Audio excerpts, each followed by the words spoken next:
100 গ্রাম জিলাপি দিয়েছে। আপনার জিলাপির পরিমাণটা কিন্তু অনেক, আর এটা হচ্ছে গুড়ের জিলাপি। আসসালামু আলাইকুম ভাই, আপনি কি কি বিক্রি করতেছেন? আচ্ছা ভাই, এটা এই জিলাপিটা কি চিনির? চিনির। আর এটা হচ্ছে মনে হয় গুড়ের, তাই না? আর এটা হচ্ছে তালের বড়া। কোনটা কত টাকা কেজি?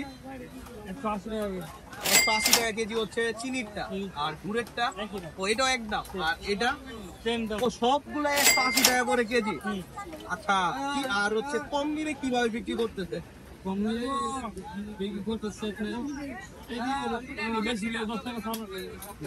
মানে হচ্ছে আপনারা 100 গ্রাম 200 গ্রাম কিভাবে বিক্রি করতেছে? 100 গ্রাম 20 টাকা। আপনি আমাকে আরে গুড়েরটা 100 গ্রাম দেন তো।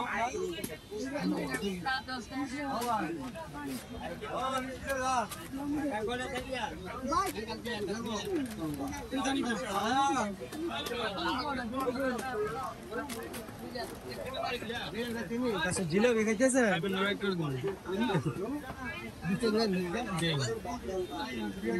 এইভাবে দিয়ে দেন, সমস্যা নেই। এখানে 100 গ্রাম 20 টাকার জিলাপি নিয়েছিলাম, আর জিলাপির পরিমাণ 20 টাকা হিসাবে অনেক ভালোই ছিল।